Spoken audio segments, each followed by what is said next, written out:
6th of June 1944. Thousands of Allied troops fought their way onto the beaches of Normandy. The invasion, which was to be the start of the end of World War II, had begun. Hundreds of miles south, not far from Limoges, the village of Oradour-sur-Glane basked peacefully in the summer sun.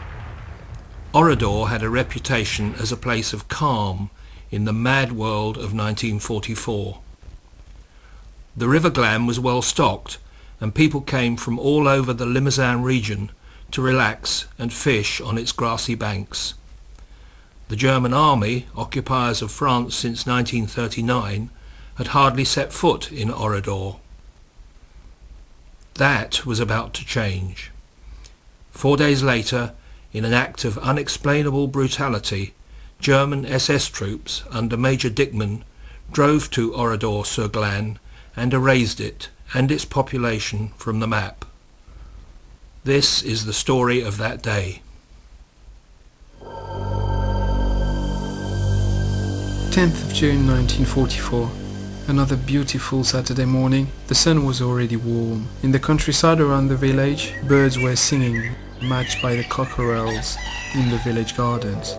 All over the village and in the surrounding district, children were tumbling sleepily out of bed. Saturday was a school day in Oradour. Their mothers had breakfast ready and the men folk were settling to their coffee and newspaper. Slowly, the village came to life. The first tram from Limoges arrived at the tiny station. Those who had to work on Saturdays climbed aboard for the bumpy journey to work. As they rambled through the village, they waved to friends who had already started their weekend. The workers cursed their luck.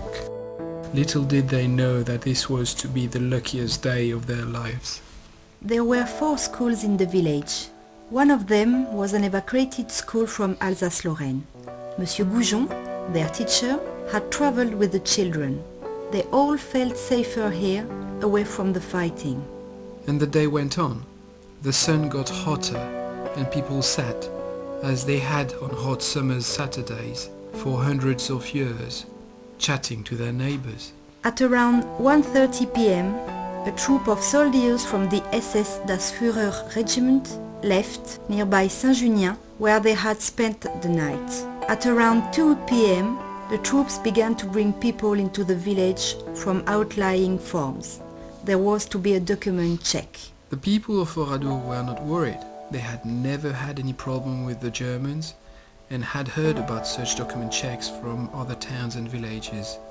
Slowly, everyone in the village made their way to the green by the village's main well. Still, there was no panic.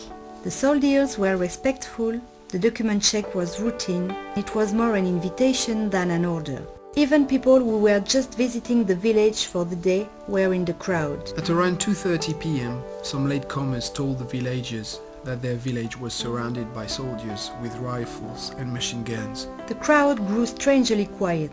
A little later, the soldiers began to separate the men and women. The children were brought from their schools. One little boy, Roger Godefroy, ran away into the countryside. His mother had told him not to trust the Germans. Someone spotted the Germans carrying a large box into the church. But still, the talk was more to do with the next day's football match than the document check. By now, the heat was causing problems. There was no shelter on the green. It came as a relief when the Germans marched the women and children into the cool church. The men were also moved. Divided into 6 groups, they were placed in barns and garages all over the village. At least it was cooler. There was still no major panic until, at 4 p.m, a huge explosion was heard. The box, taken into the church, had been blown up. Many women and children died then. 2 ladies, one with a baby, managed to escape through a window. As they fell to the ground, the baby cried. Both mother and baby were shot on the spot. The other lady, Madame Roufanche, lay in a cabbage field until she was found the next day. She was the only member of her family left alive. The groups of men were machine gunned in the barns. The dead and injured were covered with wood and the whole village was burned. 642 people died on that hot summer Saturday. Of all the villagers still in Oradour on that dreadful afternoon, just a handful survived. When the tram returned at 7 p.m., the passengers were not allowed into the village. In many cases, they were the only member of their family still alive. The SS troops responsible for this massacre were on their way to Normandy to try and fight off the invading Allies.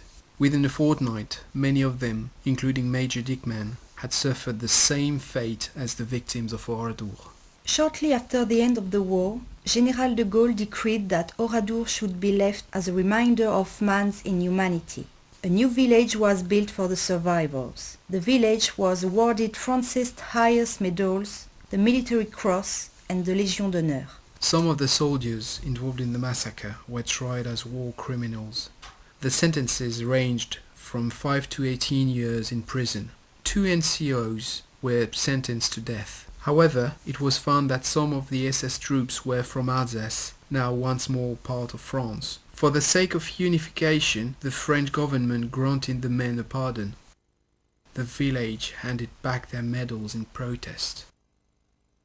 Today, Oradour-sur-Glane stands, in devastated silence, as a memorial to victims of man's inhumanity to his fellow man.